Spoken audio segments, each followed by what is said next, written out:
Assalamualaikum warahmatullahi wabarakatuh. Ada 3 orang, siji loro telu. 3 orang diundang oleh raja. Tapi yang ngundang ini Raja Sumatera, bukan Raja Jawa.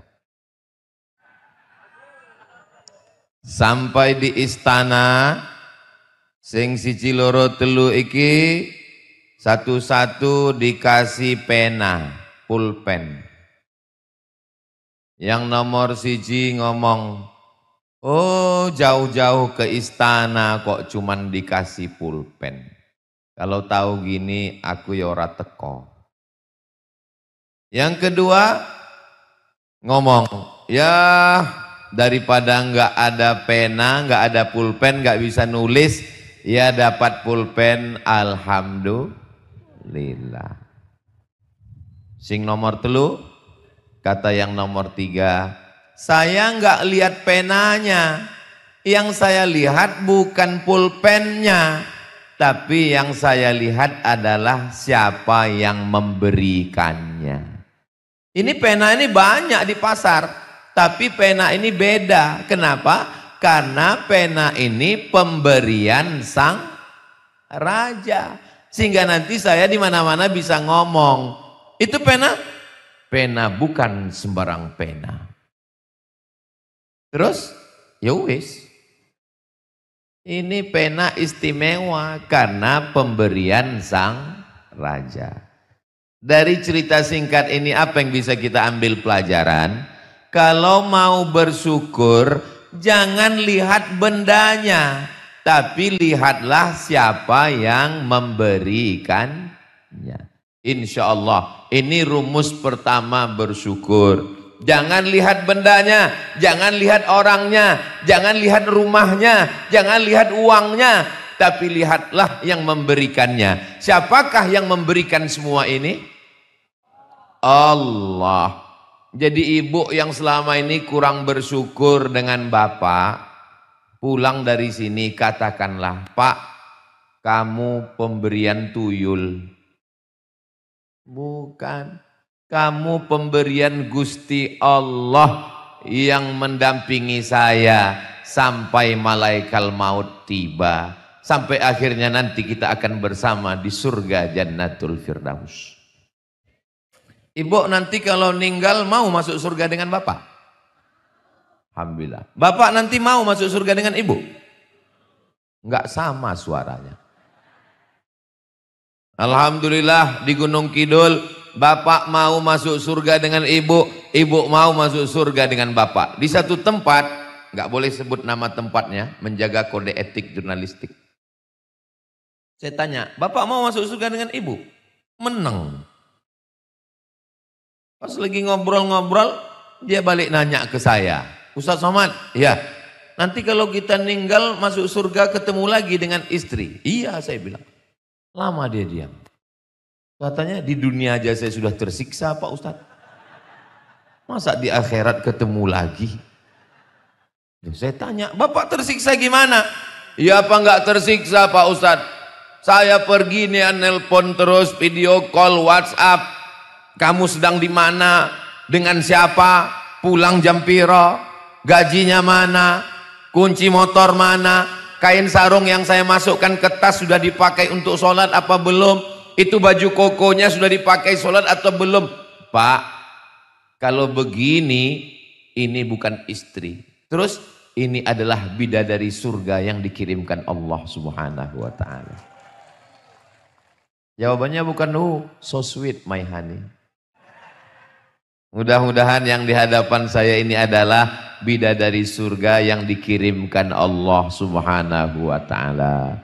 Kalau begini melihatnya, maka bapak menjadi suami yang paling bersyukur. Alhamdulillah. Kalau melihat bapak kiriman Allah, maka ibu juga akan menjadi istri yang paling bersyukur. Bapak mesti bersyukur Pak. Kalau bapak bersyukur, ingat janji Allah. La in syakartum, mau? Jangan. Bapak Ibu yang dimuliakan Allah Subhanahu wa ta'ala. Saya Pak Ustadz maunya suami itu yang putih, yang seperti kulit Sahal bin Hunayf. Saya mau suami yang kulitnya putih, nggak ada bekas obeng. Saya mau yang kuning langsat. Kenapa Allah ngirim yang hitam seperti ini, nggak ada manis-manisnya? Ibu, hidup ini menurut keinginan kita atau menurut pengetahuan Allah? Menurut pengetahuan Allah, menurut ilmu Allah, itulah suami yang layak mendampingi ibu. Karena kalau dikirim Allah suami seperti penyanyi Korea, ibu nggak tenang di rumah. Baru dia pergi 1 jam, ibu stres, anxiety, depresi, bunuh diri. Tapi begitu dikirim Allah yang model begini, ibu tenang aja. Ada orang yang ngomong, ibu nggak khawatir suaminya diambil orang? Ya terserah. Mau ambil ya ambil aja. Maka yang paling indah itu adalah mengembalikan semuanya milik Allah. Dipinjamkan Allah ke kita sejenak. Konsepnya sederhana. Inna lillah wa inna ilaihi raji'un. Ibu sayang nggak dengan bapak? Sayang, tapi ada yang lebih sayang lagi dengan bapak. Siapa itu? Gusti Allah. Maka ibu doa, ya Allah, aku sayang pada suamiku. Tapi dia adalah makhluk yang kau kirimkan untuk mendampingi aku. Maka kalau engkau mau ambil, ambillah ya Allah.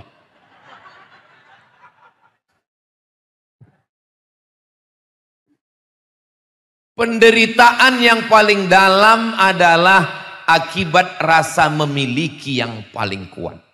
Semakin kuat rasa memiliki, semakin dalam duka cita. Maka jangan pernah ada melekat di dalam hati. Makanya setiap habis subuh kita baca sekali, habis maghrib dibaca sekali, mau tidur malam dibaca sekali. Lillahi ma fis samawati wa ma fil ard.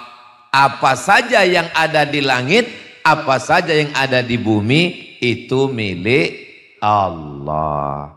Dititipkan ke kita semua. Doakan supaya Abdul Somad bisa ngelakoni yang diomongin, yang diceramahkan. Karena ngomong ini mudah menggerakkan lidah, tapi meyakini dan mengamalkan ke dalam hati, mudah-mudahan kita bisa sama iso ngelakoni insyaallah. Amin ya rabbal alamin. Semua ini pemberian Allah. Allah yang beri semua. Maka tidak ada yang miskin, tidak ada yang kaya, tidak ada yang hina, tidak ada yang jumawa, tidak ada yang rendah, tidak ada yang rakyat jelata. Semuanya sama di hadapan Allah Subhanahu wa taala. Yang di bawah tidak merasa hina, yang di atas tidak merasa mulia. Kenapa? Karena pentas pemberian panitia. Ustadz Somad enak aja ngomong begitu. Ustadz kan di atas, Ustadz kan mulia. Sementara selesai acara, yo turun apa? Medun. Habis acara ya turun ke bawah. Memang mau setelah habis acara terus di sini. Datang panitia, Ustadz acara udah selesai. Enggak, saya enggak mau turun. Saya mau di sini aja. Iya tetap turun. Ibu bapak yang ada di bawah juga kalau selesai acara bisa naik ke atas. Cobalah nanti habis acara naik ke atas. Setelah naik ke atas ya biasa aja. Enggak ada istimewa-istimewanya juga. Ibu nanti, bapak nanti selesai acara naik ke atas. Suruh satu teman ambil syuting kamera di bawah. Terus sampai ke atas. Ternyata tempat Ustadz Salim tadi, tempat Ustadz Somad tadi, tempat Ustadz Faizar tadi, tempat Ustadz Hamad tadi, enggak ada apa-apanya guys. Biasa aja kali. Jadi kalau kita melihat segala sesuatu ini milik Allah, pemberian Allah, insya Allah kita menjadi orang yang bersyukur. Jadi Ustadz Somad konsep hidupnya selama ini, ya begitu. Saya selalu merasa bahwa ini adalah semuanya pemberian Allah. Sampai masanya nanti diambil Allah, dipinjamkan Allah sejenak. Ada makhluk yang namanya roh. Ruh ini dititipkan Allah ke dalam jasad Abdul Somad. Dengan adanya ruh bersemayam dalam jasad, dalam badan, jantungnya jadi berdegup dan berdetak. Di jantung dada sebelah kiri. Bapak Ibu yang mau ngerasakan silakan. Masih terasa? Alhamdulillah. Masih ada Pak? Detak jantung yang normal bunyinya begitu. Tapi ada juga yang kencang. Itu biasanya kencang itu disebabkan dua. Yang pertama jatuh cinta. Yang kedua jatuh tempo. Tapi kalau saya lihat dari tadi Ustadz Salim mancing, Ustadz Faizar mancing, Ustadz Hamad mancing dengan kulkas tetangga kita yang kedinginan. Ustadz Lukman juga. Kalau saya lihat dari pancingan mereka, ini orang Gunung Kidul dari tawanya itu, dari senyumnya, itu kelihatan nggak ada yang punya utang. Nah kan lepas. Kalau orang punya utang nggak bisa gini ketawanya. Saya pernah mancing orang punya utang. Pendek aja, senyum pun dikit aja. Apa Pak Ibu, pripun kabare? Tak bisa. Tapi hari ini dari senyumnya, dari lepasnya, mereka semua menjadi hamba Allah yang bersyukur bahwa semua adalah milik Allah, bukan punya kita. Kalau memang Tuhan itu ada, apa kerja Tuhan sekarang? Datang seorang mulhid, ateis, nggak percaya sama Tuhan. A, tidak. T, Tuhan. Is, keyakinan. Ateis, nggak percaya dengan Tuhan. Datang dia berdiri di atas pentas, lalu dia tantang ulama-ulama. Para kiai, para alim, para ulama, hadratil muhtaramin wal mukarramin. Kalau memang Tuhan itu ada, apa kerja Tuhan sekarang? Kebetulan di bawah itu ada Imam Abu Hanifah. Imam paling tua di antara 4 mazhab. Jenenge Imam Hanafi. Kata Imam Hanafi, boleh saya naik ke atas sebentar? Boleh? Imam Hanafi naik ke atas. Boleh kamu turun ke bawah sebentar? Boleh. Dia turun. Terus apa maksudnya? Itulah kerja Tuhan sekarang. Tu'izzu man tasya wa tudhillu man tasya. Orang baik naik ke atas, orang jahat turun ke bawah. Ini semua milik Allah. Tapi jangan gara-gara ini lalu ada anak-anak muda yang hadir ini, ceramahnya benar, ayatnya benar, hadisnya benar, tapi tafsirnya sesat. Pulang dari ngaji, lihat pohon mangga tetangga. Ambil. Dia nggak tahu yang punya lihat pakai CCTV. Kenapa kamu ambil mangga saya? Lillahi ma fis samawati wa ma fil ardh. Semua yang ada di langit, yang ada di bumi, milik Allah. Dia pikir cuman dia yang ngaji. Dia pikir cuman dia yang dengar ceramah pagi ini dari Gunung Kidul. Yang punya pohon mangga, ngambil kayu, batu, dia lempar. Kenapa kamu lempar? Lillahi ma fis samawati wa ma fil ardh. Emang kamu sangka saya nggak ikut? Memang saya nggak hadir tapi saya streaming dari rumah tahu. Saya kan nonton tadi di channel Ustadz Abdul Somad Official, subscribe, like, share, and comment. Kunci kalau mau cepat bersyukur, jangan katakan milik saya, milik Allah yang dititipkan ke saya sebentar. Ibu-ibu kalau merasa suami ini milik ibu, saat dia pergi meninggalkan ibu, ibu akan nangis mencakar dinding seperti harimau macan. Mas, tanya sama tetangga, kamu nangis kenapa? Warisannya sedikit. Tapi kalau ibu meyakini ini hanyalah titipan Allah, pemilik aslinya Allah, ibu akan tegar melihat jenazahnya. Ibu enggak nangis. Memang sudah lama ku tunggu. Kenapa Allah lama banget ngambil dia ya? Ini titipan kok nggak diambil-ambil.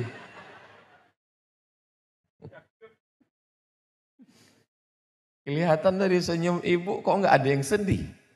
Padahal saya tadi mancing. Ibu jangan lupa, Memang mereka nggak ngelihat ibu karena ada tembok Berlin di antara kita. Tapi ibu jaga juga perasaan mereka. Saudara yang dimuliakan Allah Subhanahu wa taala, maka semua milik Allah. Saya lewat di jalan, tanah kosong milik Bapak Dr. Andus. Tanah ini milik insinyur, tanah ini milik Bapak AKBP, tanah ini milik Bapak Ustadz. Rasa-rasanya saya mau pergi tempat digital printing, mau buatkan baleho besar-besar, saya mau buat di tanah yang paling ujung. Dari ujung sampai pangkal semuanya milik Allah Subhanahu wa ta'ala. Tidak ada milik kita, semua milik Allah, dipinjamkan ke kita supaya kita bersyukur. Syukur iku apa Pak Ustadz? Syukur iku ketok. Izharun ni'mah. Izhar dalam tajwid ada namanya ikhfa, menyembunyikan. Tapi ada izhar, menampakkan, memperlihatkan sehingga kelihatan oleh mata. Hari ini saya pakai baju. Baju saya ini bagus nggak Bu? Apik apa ora? Ini saya pakai supaya ketok. Izharun ni'mah. Supaya yang ngasih baju ini ngelihat, oh ternyata baju yang saya kasih dipakai. Coba kalau nggak saya pakai, yang ngasih jangan-jangan wis didol. Jangan-jangan udah dijual Ustadz Somad ini baju. Kira-kira dari tadi Ustadz Somad tausiah itu kasar loh Ustadz kalau pakai tangan kiri. Kenapa Ustadz ngomong? Kenapa Ustadz ngomongnya pakai tangan kiri? Tangan kanan Ustadz emang masalah apa? Masalahnya cincin ada di tangan kanan.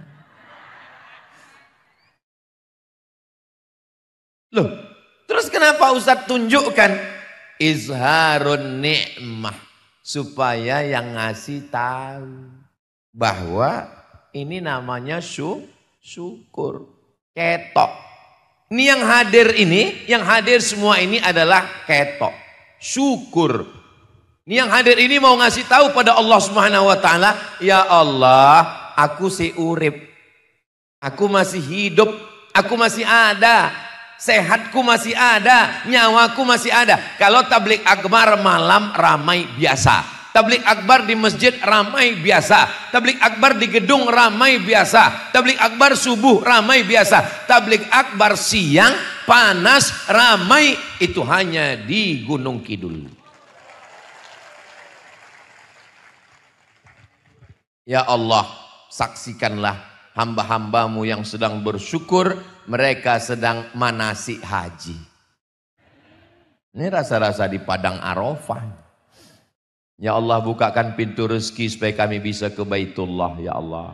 Amin ya Rabbal Alamin. Kunci pertama, kembalikan semuanya kepada Allah. Inna lillah wa inna ilaihi raji'un. Insya Allah kalau jurus ini dipakai, kita akan menjadi orang yang bersyukur. Suami titipan Allah, istri titipan Allah, anak titipan Allah, mobil titipan Allah, motor titipan Allah, rumah titipan Allah, ilmu titipan Allah.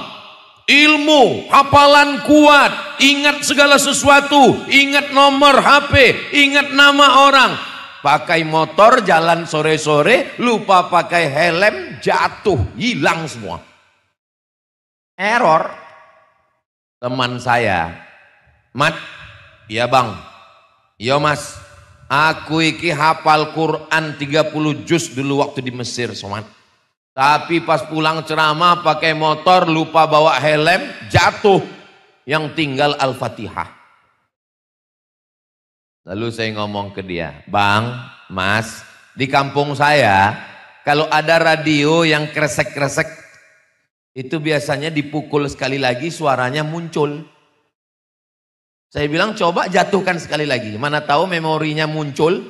Dia bilang saya khawatir, jangan-jangan semuanya jadi hilang.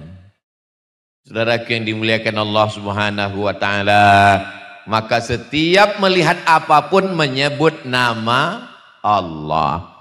Oh, ini anak kamu ya? Iya. Ganteng ya. Siapa dulu papanya? Lupa sama Allah, bisa kena ain. Ingat pesan Ustadz Faizar. Ini anak kamu? Iya. Cantik ya. Siapa dulu mamanya? Kembalikan kepada Allah. Alhamdulillah. Loh, ini istri kamu? Alhamdulillah. Pas istrinya tanya, ini suami kamu?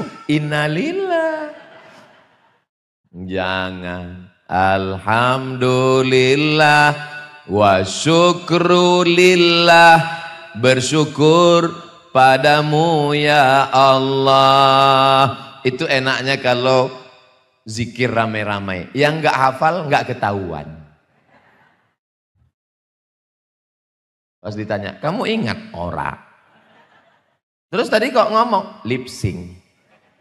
Subhanallah walhamdulillah wala ilaha illallah wallahu akbar wala haula wala quwwata illa billahil aliyil azim.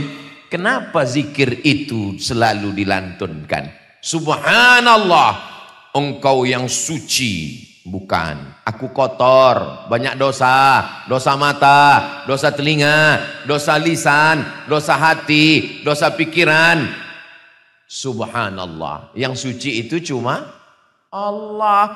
Kita ini kan cuman pelaku dosa yang belum ketahuan, yang belum ditangkap KPK. Kita ini kan pelaku dosa yang belum OTT, operasi tangkap tangan. Kita ini kan pelaku dosa yang Allah masih sayang, enggak ketahuan. Ujung-ujungnya, kamu. Jangan teruskan. Subhanallah. Kalau kita sudah meyakini diri kita kotor yang suci Allah, kita akan bersyukur. Alhamdulillah. Subhanallah walhamdulillah. Dan tidak ada ini hanya bayang-bayang saja. Yang ada itu hanya Allah. La ilaha illallah. Kalau sudah bisa mengatakan yang ada hanya Allah, engkau kecil, engkau hanyalah butiran debu. Wa takunul jibalu kal. Gunung Bromo, Gunung Merapi, Gunung Merbabu, Gunung Kidul seperti bulu kambing yang dihembus angin. Ambil bulu kambing, potong, letakkan ke telapak tangan, tiupkan ke wajah tetangga, kawan, jiran yang sombong. Pulang dari sini, mampir ke pasar tempat kambing, minta sama yang punya kambing, mau beli kambing? Enggak, ngambil bulunya aja. Pesan Ustadz Somad, dikit ambil, pergi pulang, mana tetangga yang merasa dirinya besar, yang angkuh, yang sombong, bilang sama dia, watakunul jibalu kal ihnil mamfush.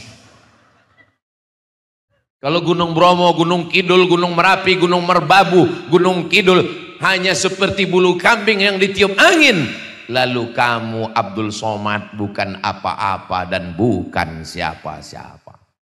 Allahu Akbar. Kalau bisa meyakini Allah Maha Besar, puncaknya adalah la haula wala quwwata illa billah. Tadi acara di alun-alun Gunung Kidul ramai, meriah, megah, 5 ustadz bisa satu majelis. Apa kata panitia? La haula wala quwwata illa billah. Mengucapkan la haula wala quwwata itu setelah acara.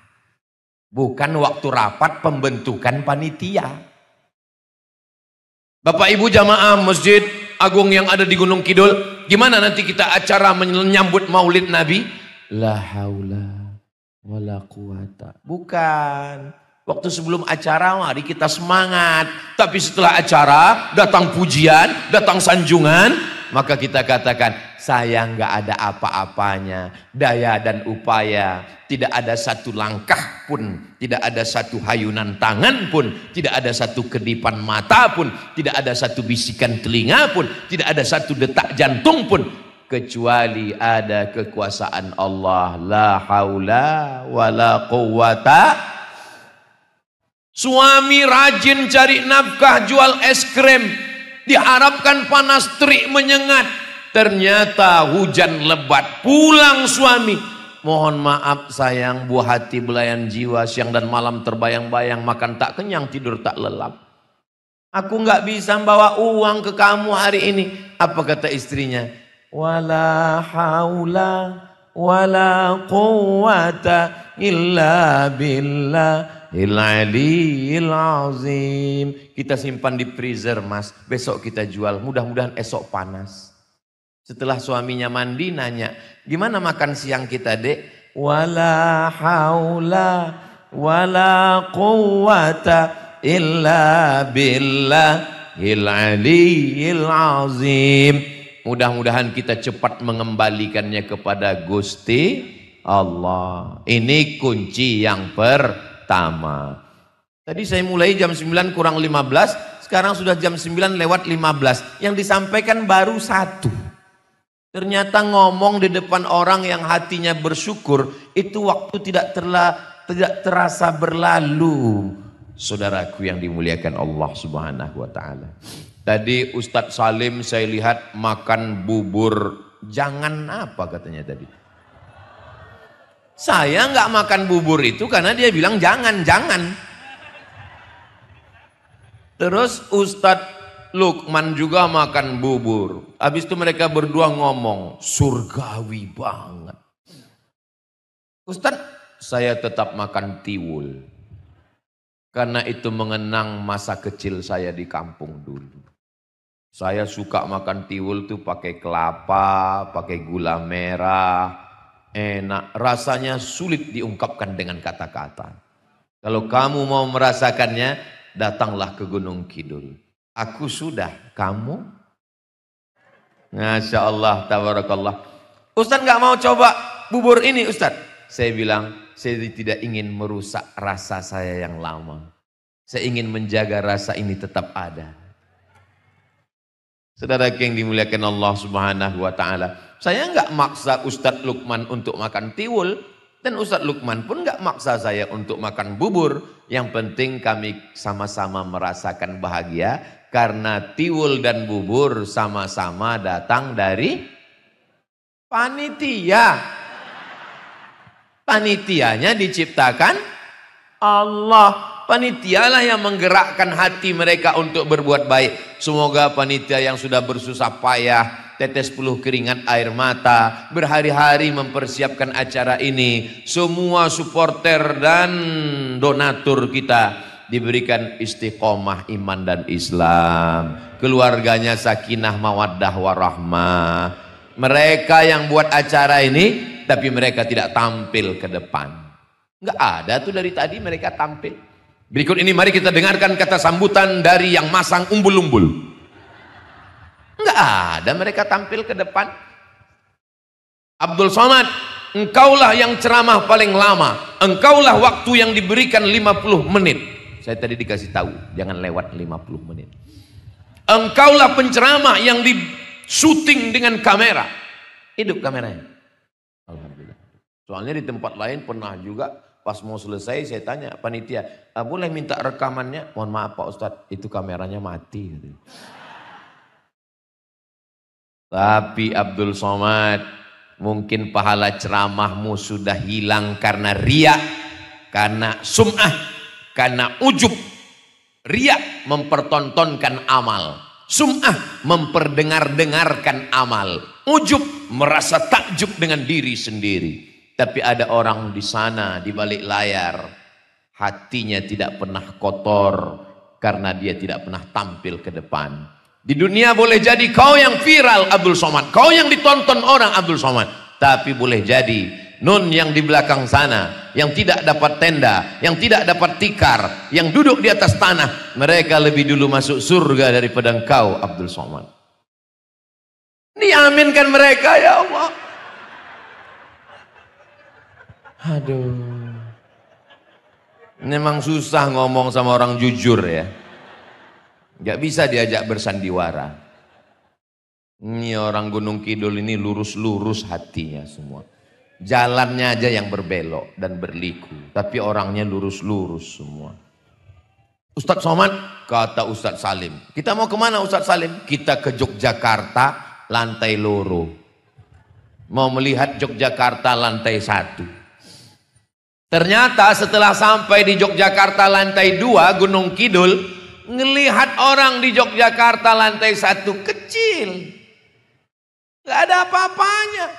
Tapi jangan lupa, walau kau sudah di atas, orang yang di sana di Jogja lantai 1 ngelihat kau di atas juga kecil. Kita ngelihat orang naik pesawat. Apa kata mereka yang di atas pesawat itu ngelihat kita di bawah? Kecil mereka di bawah. Kau kan nggak dengar. Mereka yang di bawah juga ngomong, kau kecil di atas, jatuh mati. Uang Sinawang, Masya Allah, ada gambar kami ternyata. Tolong nanti kalau selesai acara, foto kami berempat ini disimpan baik-baik. Bisa? Soalnya kemarin habis pilek, banyak gambar-gambar caleg itu yang diserak, dibuang. Akhirnya saya lihat ada yang dibuat penutup WC di samping kali. Pas penutup pintunya, tertulis di bawah, coblos nomor. Masya Allah, tabarakallah.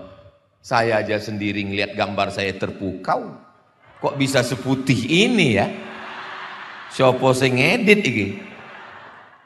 Gunung Kidul mengaji. Masya Allah, tabarakallah. Saya ucapkan banyak terima kasih untuk yang ngedit, sehingga saya tidak terlalu jauh lah dari Ustadz Lukman dan Ustadz. Memang kalau dengan Habib Muhammad bin Anis dari hidung memang agak jauh. Saudara yang dimuliakan Allah Subhanahu wa taala. Lalu jurus yang kedua supaya kita ini bersyukur gimana?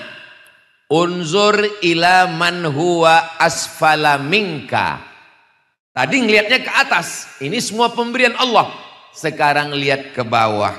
Lihat orang yang lebih rendah darimu.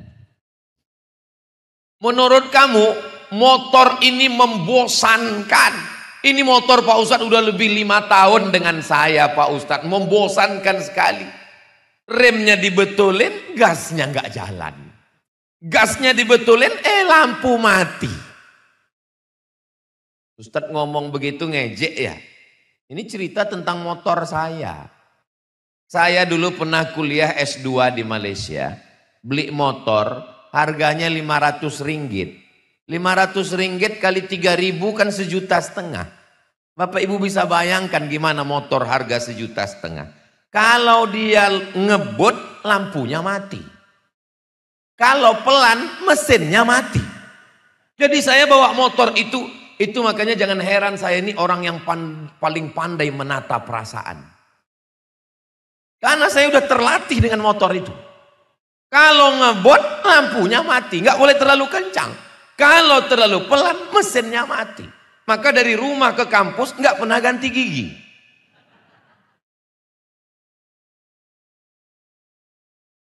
Abdul Somad, motormu yang menurutmu ini sangat parah. Kalau parkir di kampus, cari parkir, waduh tenan. Cari parkir di tempat jauh di dekat pohon kayu. Supaya apa? Jangan dilihat cewek mahasiswa. Motor yang menurut kamu memalukan, yang menurut kamu membosankan, itulah yang diidam-idamkan orang yang punya motor bagus tapi kredit. Mudah-mudahan cepat lunas. Banyak juga yang kredit ternyata. Motor memang baru tapi klaksonnya kredit. Rumah yang menurut kamu rumah paling membosankan. Ini rumah saya ini tipenya, tipe berapa ini? Ini tipenya 4L Pak Ustadz. Lo lagi. Dapur ketemu, buka pintu ketemu, buka kamar langsung ruang tamu langsung dapur. Rumah yang menurut kamu menjemukan, memuakkan, membosankan. Itu adalah rumah yang dirindukan oleh teman-temanmu yang masih tinggal di rumah mertua, yang selera makannya hilang karena tatapan mata mertua.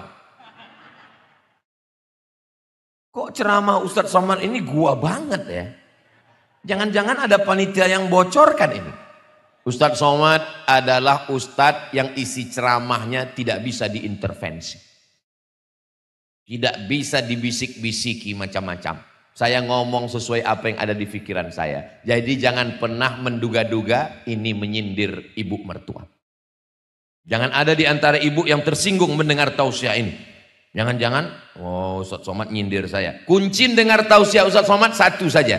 Ikhlaskan pada Allah, jangan sakit hati. Karena kalau sakit hati, ada beberapa jamaah tersinggung, sakit hati, pulang, meninggal.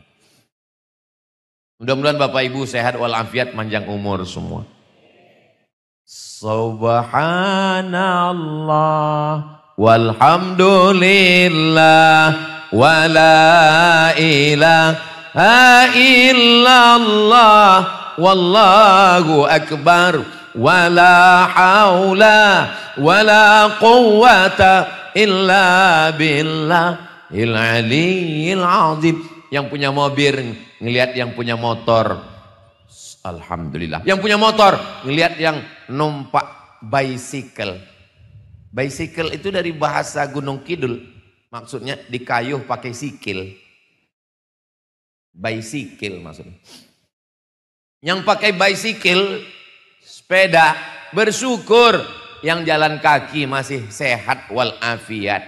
Orang-orang kaya sengaja jogging pagi-pagi mengitari lapangan sepak bola. Langkahkan kaki Anda 10.000 langkah sehari sebelum Anda terkena osteoporosis. Punya mobil mahal, minum teh di dalam mobil, tehnya nggak tumpah saking hebatnya kecanggihan.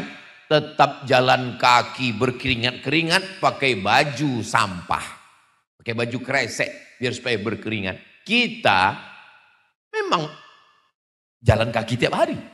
Sehat walafiat. Yang sehat, yang jalan kaki, pergilah ke rumah sakit. Pulang dari sini, yang merasa hidupnya membosankan, yang merasa hidupnya menjemukan, yang merasa hidupnya memuakkan, pulang dari sini, pergi ke rumah sakit. Kalau security-nya nanya, sampean arep ndelok sapa? Kamu mau ngeliat siapa? Saya mau ngeliat semua yang ada di rumah sakit ini. Pesan Ustadz Somad. Kamu juga security. Kenapa nggak pernah mengambil pelajaran selama di sini? Loh, kok malah menceramahi saya? Pergilah ke rumah sakit, ngelihat pejabat, ngelihat orang kaya yang selama ini hidupnya mewah, selama ini semua ada, makan udang, makan cumi, makan kepiting, daging kambing, semuanya menyebabkan penyakit, gula darah, diabetes, darah tinggi, jantung koroner, kanker, mati. Di rumah sakit, Ustadz Somad dalam 1 bulan wajib sehari ke rumah sakit, mendoakan jamaah, ngelihat jamaah. Ustadz Somad nanti habis tausiah bisa mampir ke rumah sakit? Bisa. Sampai di rumah sakit Ustadz Somad disambut dengan jubah warna biru yang resletingnya di belakang. Masya Allah, persilakan Ustadz Somad, persilakan. Saya yang dikasih baju. Pejabat-pejabat, orang-orang kaya, rombongan, nggak ada yang dikasih baju, cuman saya. Dibukakan pintu, silakan masuk Ustadz Somad. Saya lihat di atas, ICU. ICU. Aku ison delok sampean, sampean ora ison delok aku. Masuk ke dalam. Begitu saya masuk, pintu ditutup. Mereka ngelihat saya dari luar. Saya melihat mereka seperti ikan dalam akuarium. Ternyata mereka masukkan saya ke dalam ICU. Disitulah penyakit menular. Mereka nggak mau masuk, mereka takut. Nampaknya seperti menghormati saya, rupanya mereka mau membunuh saya. Di dalam ruangan itu sepi, sunyi. Yang selama ini orang kaya, pejabat-pejabat kalau ketemu ketawa, kiki. Di ruangan itu sunyi, sepi. Yang ada cuman suara mesin. Tit, tit, tit. Mana yang kaya, mana yang pejabat. Keluar dari situ, kita orang yang paling bersyukur kepada Allah. Tapi kalau mau mengucapkan alhamdulillah, jangan pas di ruang itu. Apalagi di depan keluarganya, udah agak-agak jauh, baru alhamdulillah. Jangan langsung di situ, alhamdulillah, jangan. Kalau jenguk orang sakit, bukan sekedar menyenangkan dia, bukan sekedar mendoakan dia, yang untuk dia cuma satu jari. Kalau di Sumatera begini, kalau di Jawa. Mau Sumatera, mau Jawa, tetap yang untuk orang kita jenguk satu. Tapi yang untuk kita 4.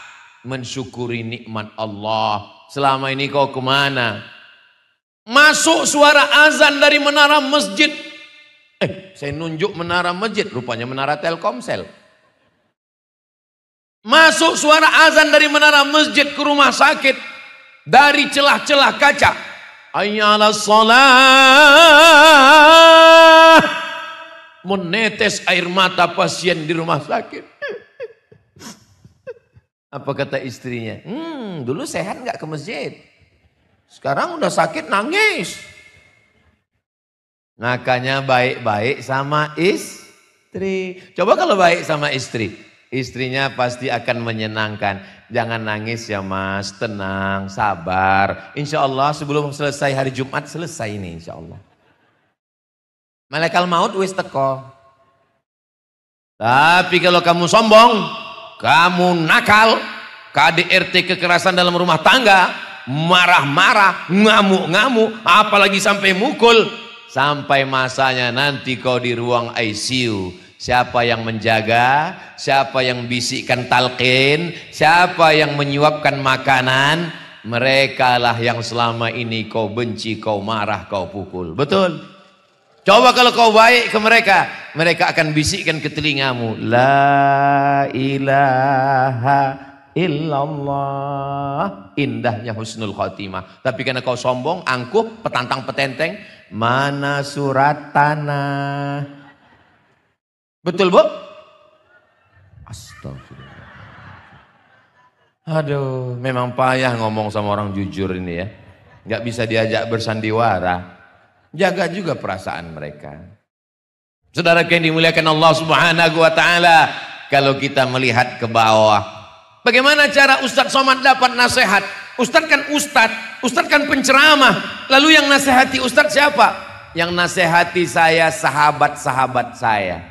Ustadz Lukman kelihatannya menceramahi jamaah, tapi sesungguhnya Abdul Somad juga mendapatkan pelajaran. Ustadz Salim, Ustadz Faizar, Ustadz Hamad beserta para kiai, para alim, para ulama, hadratil muhtaramin wal mukarramin, doakan supaya semua ustadz-ustadz, guru-guru, kiai-kiai panjang umur, barokah ilmunya untuk kita insyaallah. Amin. Tapi ada nasihat yang tidak bersuara, nasihat yang tidak berbunyi, nasihat yang tidak berhuruf, nasihat diam. Apa itu? Kematian. Orang kaya mati, orang miskin mati, orang sehat mati, pejabat jangan sebut ada orang, polisi jangan kuat-kuat nanti ditangkap, ustadz astagfirullahaladzim. Lalu yang disombongkan itu apa? Wang sinawang. Kita semua akan menghadap Allah Subhanahu wa taala. Ustadz Somad ini kemarin di Kulon Progo, kemudian sore di Sleman, sekarang di Gunung Kidul, besok pagi di Merapi Merbabu, habis itu pulang ke Riau, terus lagi terbang ke Kalimantan Selatan. Ustadz istirahatnya kapan? Istirahatnya nanti di surga bersama kamu, Besti. Itu ucapan bapak ke ibu nanti kalau istrinya nanya terus. Kamu kok nggak pernah istirahat mas? Kamu kok lungo-lungo terus? Istirahatnya nanti bersama kamu sayang. Saudara yang dimuliakan Allah Subhanahu wa taala, menyenangkan hati orang, membahagiakan orang, bisa dengan harta, bisa dengan jabatan, bisa dengan kekuasaan. Kalau enggak bisa, idkhalus surur, membahagiakan orang. Saya tidak bisa membahagiakan dengan uang Pak Ustadz, dengan kata-kata yang menyenangkan hatinya. Nabi tidak pernah memanggil ya Aisyah. Nah, dengan kata-kata, satu kata dipilih Nabi membahagiakan hatinya. Ya Humaira, Humaira. Dari kata ahmar, merah. Humaira. Wahai engkau yang kulitnya putih, kalau kena cahaya matahari kemerah-merahan. Boleh saya panggil istri saya nanti pulang, ya Humaira Pak Ustadz? Boleh. Pulang dari sini, ya Humaira, mana kopi emas? Tapi nggak enak Pak Ustadz, istri saya kan nggak putih. Nggak apa-apa, menyenangkan hatinya. Jangan terlalu jujur, nanti pulang, ya Hajar Aswad. Sallallahu ala Muhammad, sallallahu alaihi wasallam, sallallahu ala Muhammad, sallallahu alaihi wasallam. Ya Nabi, salam alaika. Ya Rasul, salam alaika. Ya Habibi, salam alaika. Salawatullah alaika. 50 menit tausiah Ustadz Somad di Gunung Kidul. Pesannya 2. Kalau mau bersyukur, pandang ke atas, semua dari Allah. Pandang ke bawah, ada orang yang lebih susah. Insya Allah kita menjadi hamba Allah yang bersyukur. Insya Allah, amin ya Rabbal. Cuman kadang kalau kita kena panas, dehidrasi, kurang cairan, kadang nggak sesuai antara pendengaran dengan ikatan. Jangan-jangan nanti pas pulang, pas ditanya, kebetulan suaminya nggak ikut. Ditanya sama suami, apa tadi ceramah Ustaz Somad? Marilah menjadi hamba Allah yang bersyukur. Bersyukur. Terima kasih segala perhatian. Saya lihat jamaah masih tetap semangat ini. Kalau saya tausiah setengah jam lagi masih sanggup? Masih kuat? Saya nggak sanggup. Ini masih ada 3 hari lagi. Saya ke Yogyakarta dan sekitarnya 4 hari dalam setahun. Jumat, Sabtu, Ahad, Senin pulang. 3 malam saya nginap. Malam Sabtu, malam Ahad, malam Senin. Nggak boleh lebih. Karena kalau lebih dikhawatirkan buka cabang Yogyakarta. Terima kasih segala perhatian, mohon maaf segala kesilapan. Mudah-mudahan kita istiqomah, bahagia dunia akhirat. Wassalamualaikum warahmatullahi wabarakatuh.